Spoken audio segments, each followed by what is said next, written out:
कुछ अरे भाई धैर्य रखिए, धैर्य ही दुनिया का सब समाधान आता है। आप धैर्य रखिए। पेपर में तो रोज आ रहा है। अरे धैर्य रखिए भाई, धैर्य रखिए। मैं चैम्बर का अध्यक्ष हूँ, आप कम से कम थोड़ा धैर्य रखिए। हम लोग सब उसी के लिए हैं, आप ही लोग के लिए। जितने यहाँ व्यवसायी हैं उसी के लिए हम लोग यहाँ पर बैठे हुए हैं। थोड़ा धैर्य रखिए। सेल करने की बात होती है ना, तो आज हमारे माननीय इतने हमारे नेता लोग हैं यहाँ नहीं होते। आज माननीय विधायक जी हैं,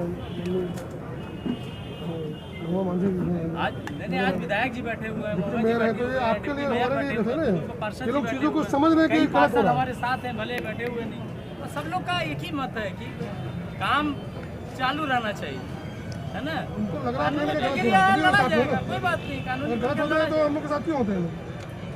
रोड पे ऐसा नहीं होगा। देखा जाए क्या कहाँ तक क्या होता है। बस देखना नहीं है, आप उम्मीद रखना, धैर्य रखिए, सब ठीक। सरकार अगर पहले रोक लगाती तो इतना धैर्य रखिए, धैर्य रखिए, सब हो जाएगा। सब होता तो फिर हम लोग यहाँ बैठने की जरूरत कहाँ होती भाई।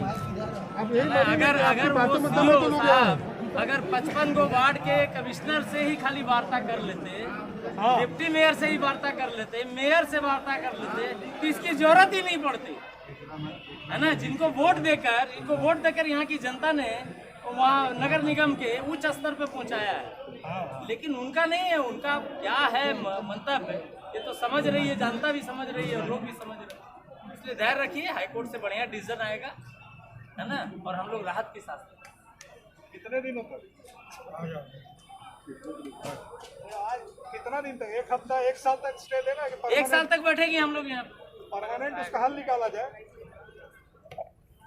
देखिए, रेगुलाइज करने का ही एक समाधान है। जब तक रेगुलाइज नहीं होगा तब तक फायदा नहीं होगा। और रेगुलाइज के लिए आ रहा है, लाएंगे बिल, सरकार से अपील कर रहे हैं, अपील ही कर सकते हैं। सरकार रोजगार देने की बात करती है और दूसरी तरफ लोगों की रोजगार छीन रही है, तो क्या कुछ कहना चाहिए? नहीं, छीन नहीं रही है। वो हाईकोर्ट माननीय न्यायालय के आदेश का पालन करने के लिए नगर निगम की टीम आई है, लेकिन हम लोग अपील करने के लिए आए हैं कि जो गरीब मजदूर हैं, महिलाएं भी उसमें बहुत सारी हैं जिनका परिवार चलता है इन दुकानों से, उनके बारे में सोचा जाए और इन दुकानों को नियमित करने की प्रक्रिया आरंभ कर दी जाए, ताकि कुछ फाइन लेकर, क्योंकि चूँकि बहुत पुराना बाजार है, ये 70-80 साल पुराने मकान हैं जिन्हें ना तोड़ा जाए। और यही अपील है कि सरकार कोई रास्ता निकाले इसके लिए, ताकि मैं बताना चाहूँगी कि इसका एक तोड़ भी निकल सकता था कि यहाँ पे कुछ लोगों को नोटिस दे के बाकायदा इनके दुकानों को जो भी परेशानी हो रही है वो एक वितरित कर सके। लेकिन ये क्या मतलब तरीका है कि रोड पे लोग बैठे हैं और कुछ गर्भवती महिलाएं भी है। मैं देखिए, इसमें ऐसा है कि ये आज का आदेश नहीं है। ये जो हाईकोर्ट का आदेश है माननीय न्यायालय का, वो पिछले सरकार के समय से ही चलता आ रहा था। हमेशा हाईकोर्ट की तरफ से इस तरह का आदेश आता रहा है और उस समय तोड़ने की प्रक्रिया आरंभ होने के पहले इस तरह का विरोध होता रहा है और इस बार भी वही हो रहा है। तो हम लोग यही चाहते हैं कि कोई परमानेंट सॉल्यूशन निकले और सरकार इसमें पहल करे, ताकि कोई उजड़े नहीं, कोई गरीब बेरोजगार ना।